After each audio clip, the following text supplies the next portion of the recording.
Шановні колеги, ми Dear colleagues, we continue our working day. The floor is given to the spokesman of the Minister of Defense on the issues of ATO, Colonel Andriy Lysenko.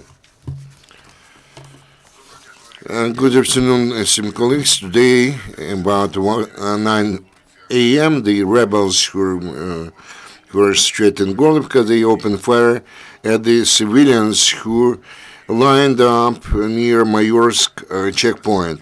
As a result of this shooting, one person was killed, another civilian was wounded in the shoulder. Those people were going from the occupied territory to the free territory of Ukraine. In other words, the rebels shot at their backs. Now more information about the ATO zone over the last 24 hours. The rebels actually decreased the number of the provocations and the shootings almost 3 times, from 42 shootings on December 12 down to 15 yesterday. The majority of those provocations were accompanied with the fire using the forbidden mortars and artillery. In the Lugansk section, the segment, the rebels used mortars with a 82 and 120 millimeter caliber near Krimsk and Alexandrovka. All in all, they fired 14 mortar shots in this area. The rebels once again violated the ceasefire regime near Stanislav Luganska, opened fire using the small arms, which is a blatant violation of the agreements regarding the withdrawal of the forces and military equipment. Because of the absence of ceasefire, the Ukrainian army actually defends the positions near the city in order to provide security and safety for the local residents. In the Donetsk segment, wasn't quiet in the traditional areas of Dievka and Lugansk settlement, where there were intensive mortar bombardment. The occupationists fired 83 mortar shots for the 7 hours. As a result of such bombardment at Avdiivka, a private house was burned down. Nobody of the people was hurt. Near Lugansk, also the enemy sniper was acting, and near Verkhnetoretski, the rebels actually provided their provocation using the grenade launcher. In the Mariupol segment, the number and intensity of shootings is drastically decreased, but still they register artillery fire on the part of the enemy near Shirokina and Berdyansky.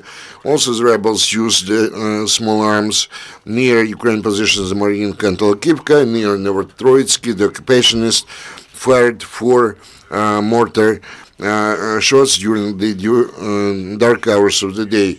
Over the last 24 hours, none of the Ukrainian servicemen was killed, but 4 our guys were wounded. Also near, closer to the midnight, one of the border guards was lightly wounded as a result of the shooting at the Stanislav Lugansk checkpoint.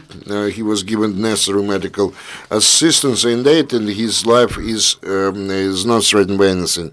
According to the intelligence data, there were another supply batch from Russia for the rebels. On to December 12th, the Debaltsevo station received the fuel tank, rail tank, 2 rail cars with the foodstuffs.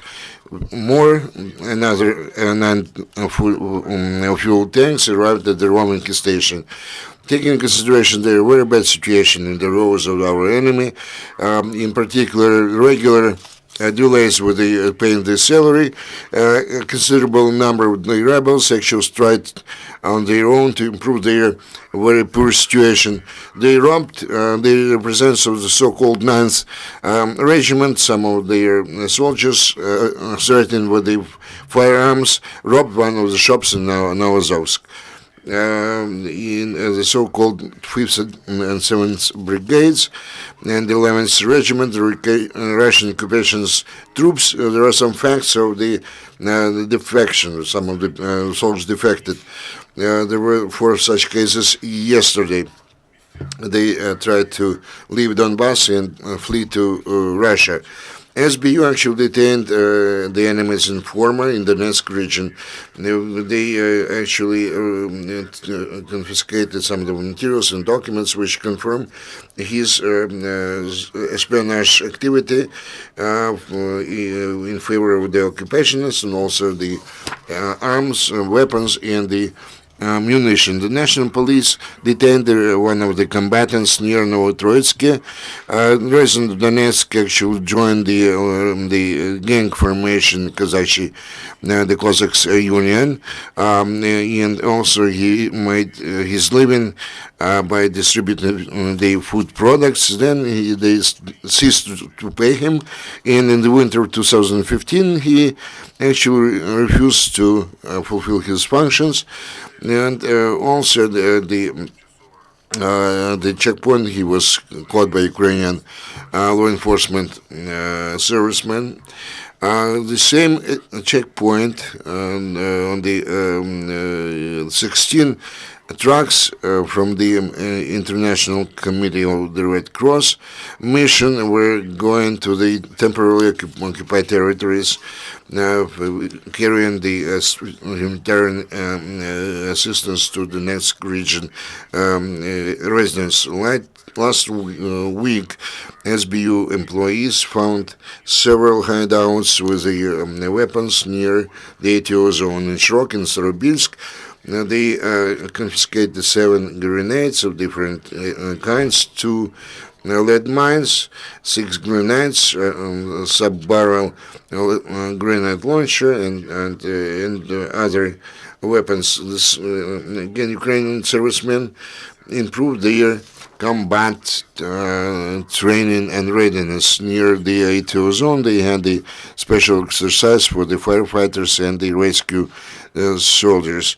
This